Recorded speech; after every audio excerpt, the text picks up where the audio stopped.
Bonjour, je suis le professeur Maurice Tardif, responsable du cours ETA 1001, Histoire et philosophie de l'éducation. Comme je l'ai annoncé dans la vidéo du premier module, je vais poursuivre avec le module 2, aujourd'hui, la naissance de l'école au Moyen Âge. Encore une fois, je vais vous proposer un certain nombre de commentaires et de précisions sur les pistes à l'étude. J'insiste encore une fois sur l'importance de ces pistes d'études-là. Elles sont au cœur de l'apprentissage de chacun des chapitres. Vous avez 3 pistes d'études dans le module 2 qui portent sur le chapitre 2 du livre sur le Moyen Âge. La première piste, c'est saisir et discuter les thèses de Durkheim, un grand sociologue français, un des fondateurs de la sociologie, les thèses de Durkheim qui expliquent pourquoi l'école est née au Moyen Âge et non chez les Grecs anciens. Deuxième piste d'étude est relative à comprendre en quel sens l'école médiévale peut être comprise comme un milieu moral organisé. Et troisièmement, saisir le rôle de l'Église dans l'unification de la culture gréco-romaine. Donc, je vais commencer brièvement par la troisième piste d'étude. Et par la suite, je vais aborder les pistes 1 et 2 qui sont très près l'une de l'autre. Par rapport au module 1, au grec et la fondation de la tradition éducative occidentale, il est clair qu'on fait un saut énorme dans le temps, là. Le monde grec, qui était le monde de Platon, d'Aristote, de Socrate, des sophistes dont je vous ai parlé tantôt, et le monde du 4e siècle, donc autour de fin 5e siècle, 420 à 323 à peu près. C'est un monde de cités, de petites villes, et les Grecs finissent par créer un empire important autour de la Méditerranée. Par exemple, ils occupent toute la partie du sud de l'Italie, la Grèce, la Sicile.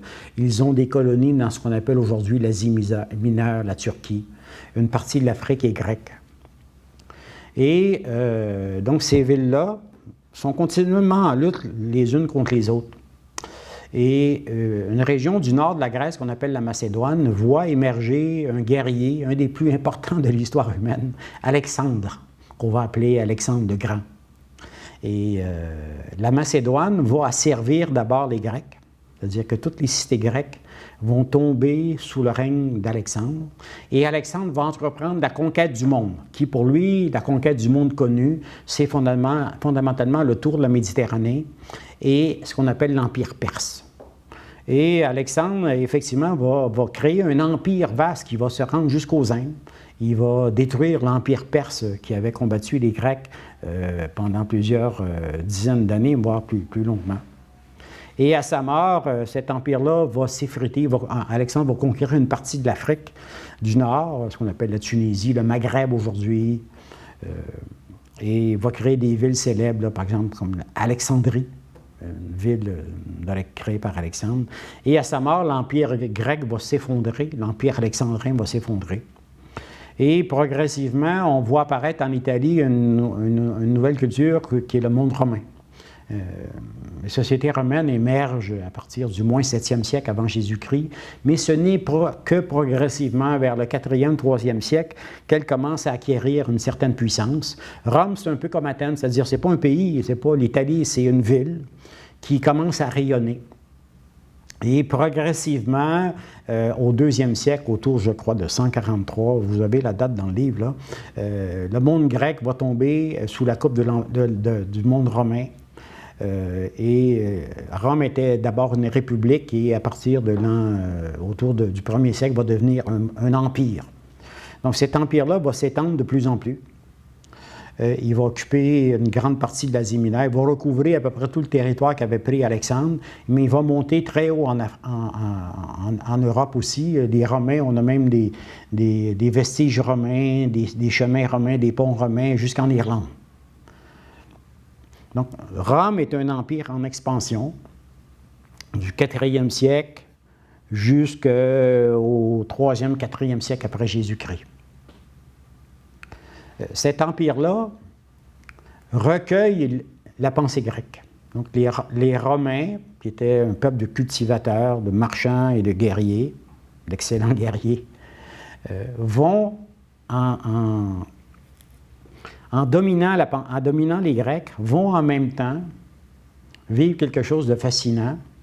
C'est que non seulement ils vont battre les Grecs militairement, mais sur le plan culturel, ils vont intégrer la plupart des éléments fondamentaux de la pensée grecque. Donc, les Grecs sont battus militairement, mais pas culturellement. Vous avez une belle phrase dans le livre là-dessus, les Grecs vaincus ont vaincu leurs vainqueurs grâce à leur culture. Donc, la pensée romaine, je parle des élites romaines, vont assimiler la pensée grecque, la science grecque, parce que je vous ai parlé uniquement des sophistes et de Socrate, mais la science grecque ne se limite pas à eux, là. Vous avez des mathématiciens, des géomètres, des biologistes.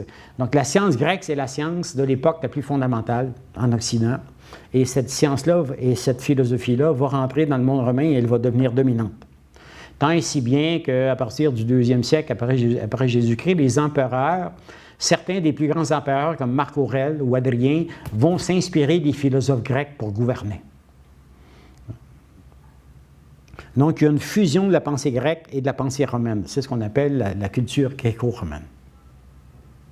Cette pensée-là, à partir de l'an 0, autour de la naissance de la mort de Jésus, progressivement, on voit émerger à l'intérieur de la pensée romaine la pensée chrétienne.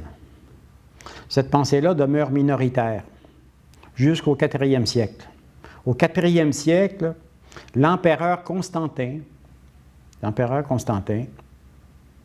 se convertit au catholicisme et fait du catholicisme la religion officielle de l'État romain.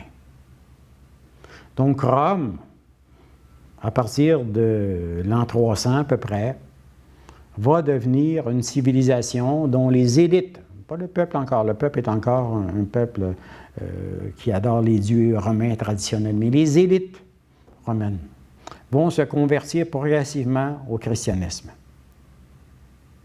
En même temps, pour comprendre le monde médiéval et notre monde aujourd'hui, Rome, en se développant, je vous parlais tantôt que Rome se développait vers le nord de l'Europe, donc la France, l'Espagne, ce qu'on appelle, parce qu'il n'existait pas à l'époque, là, mais ce qu'on appelle aujourd'hui les territoires de la France, l'Espagne, le nord de l'Italie, l'Angleterre, ce qu'on appelle l'Allemagne aujourd'hui, l'ancienne Germanie.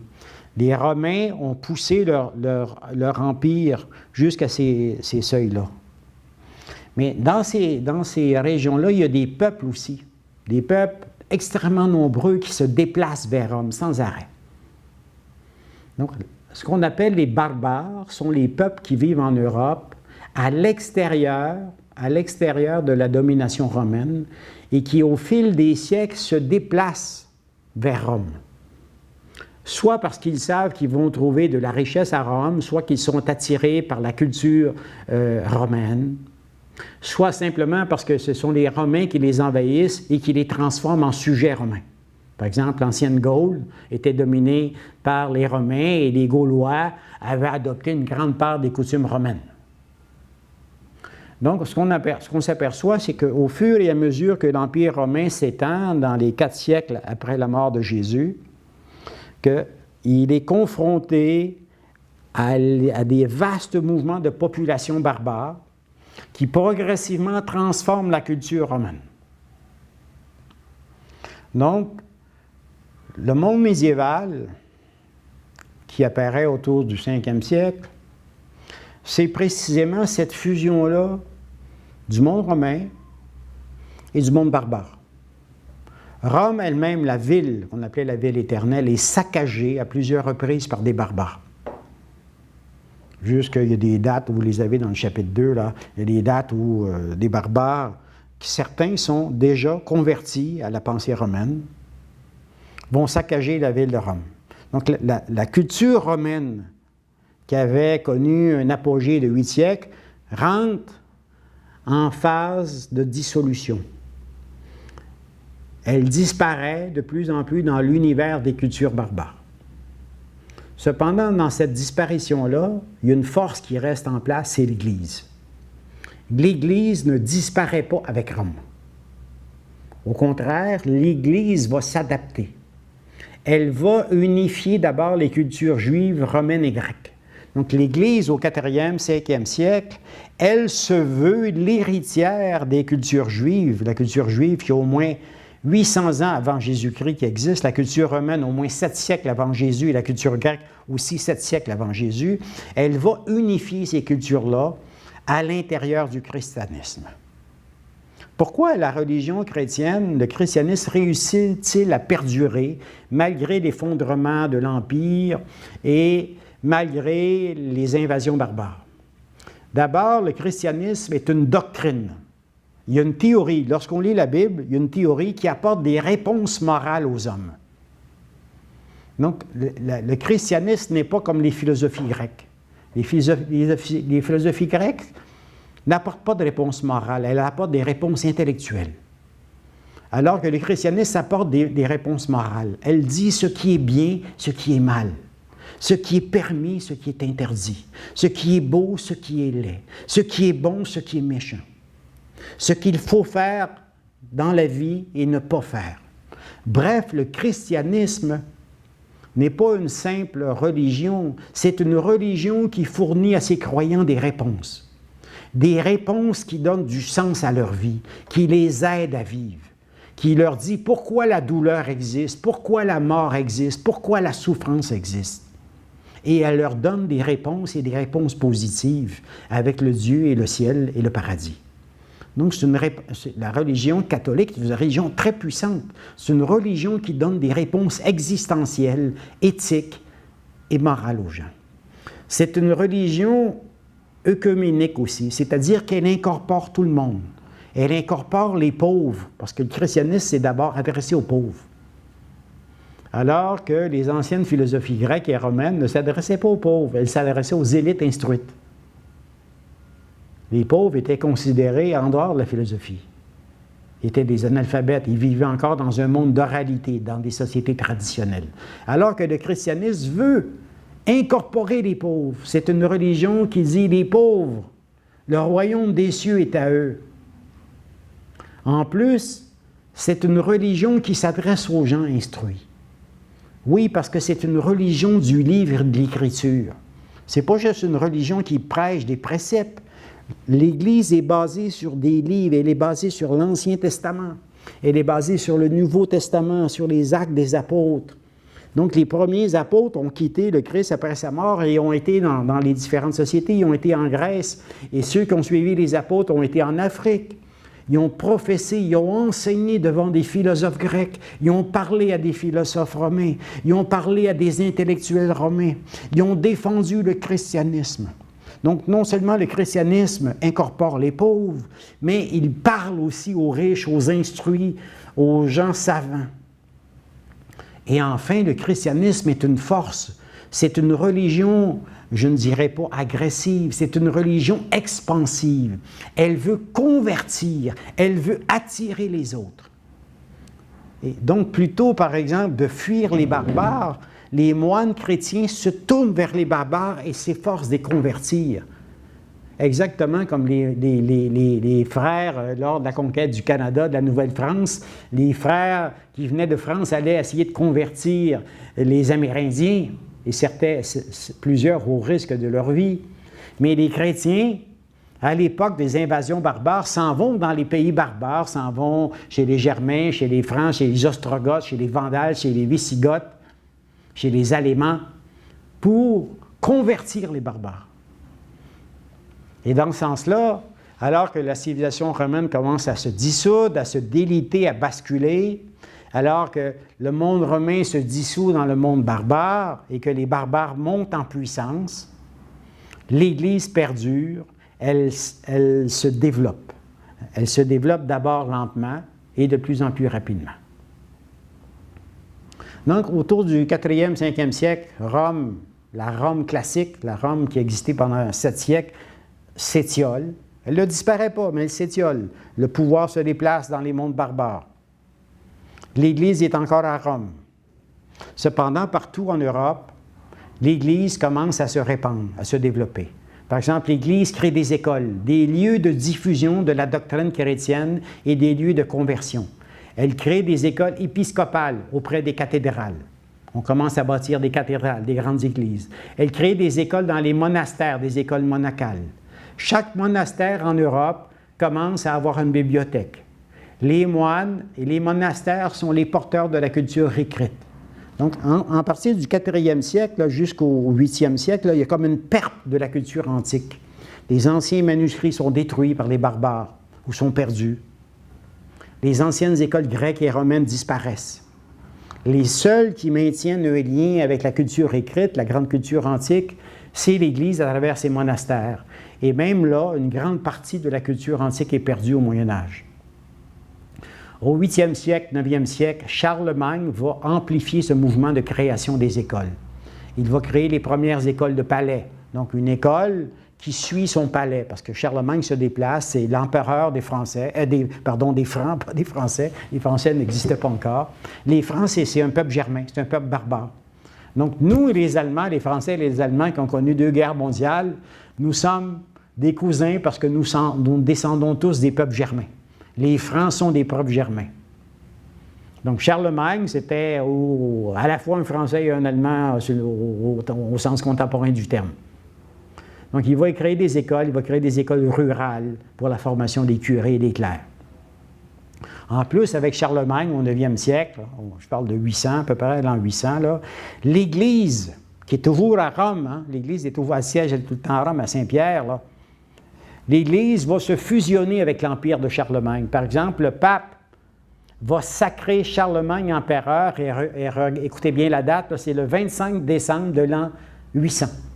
25 décembre, c'est la nativité, c'est la naissance de Jésus.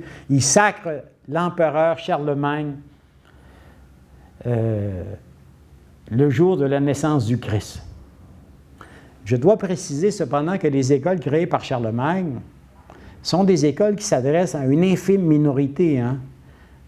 L'Europe du 8e, 9e siècle, 10e siècle, donc l'Europe médiévale, c'est une Europe basée encore essentiellement sur des cultures traditionnelles, des cultures orales. 99% des gens qui vivaient à cette époque-là ne savaient ni lire ni écrire. La plupart étaient des paysans, et ceux qui n'étaient pas paysans étaient soldats. Et les soldats n'avaient besoin de savoir ni de lire ni d'écrire. Seule une infime élite de laïcs savait lire et écrire. Même Charlemagne, l'empereur Charlemagne, on discute encore aujourd'hui s'il savait lire et écrire. On pense que vers la fin de sa vie, il a appris des rudiments d'écriture. Charlemagne était avant tout un chef barbare, un chef guerrier.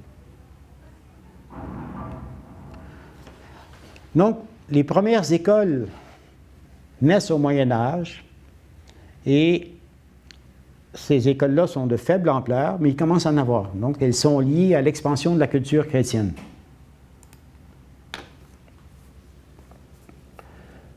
Qu'est-ce qui caractérise ces écoles médiévales-là? Et là, donc, je reviens à la thèse de Durkheim. Là.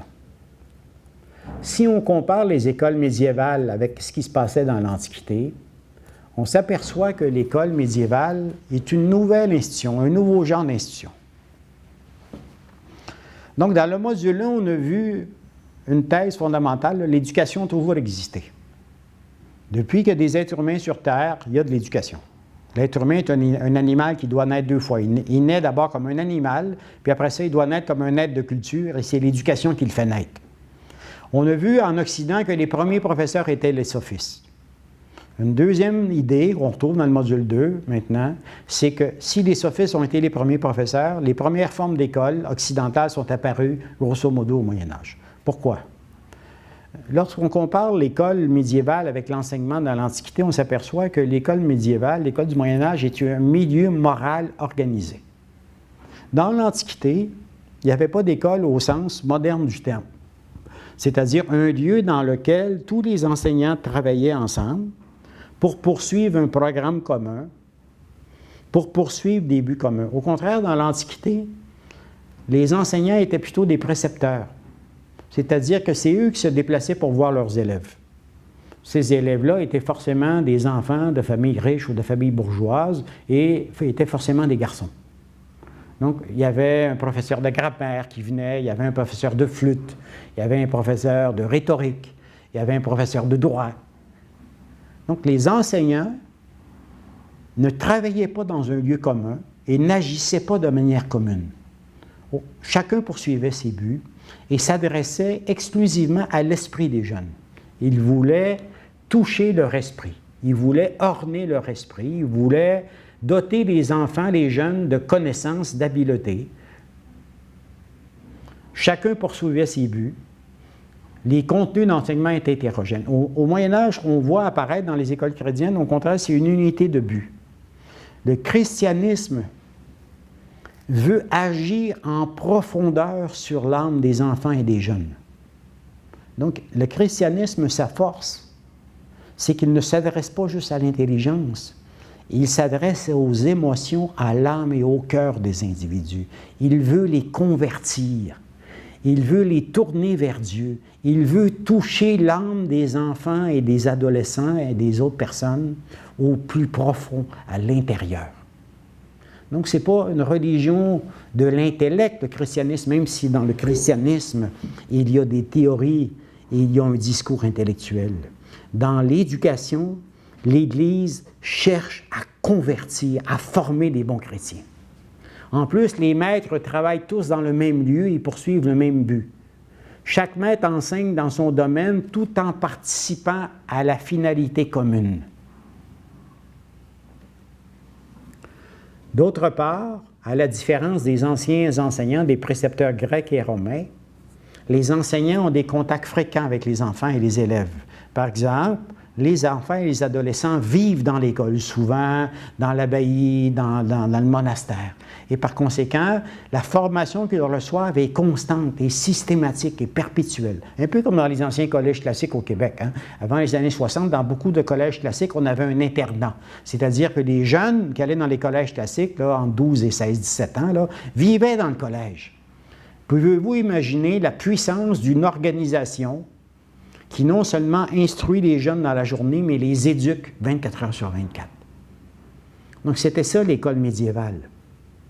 Donc, l'école était un véritable milieu moral organisé où tous les enseignants poussaient dans la même direction pour toucher en profondeur la personnalité et l'âme des individus pour en faire de bons petits chrétiens. Merci.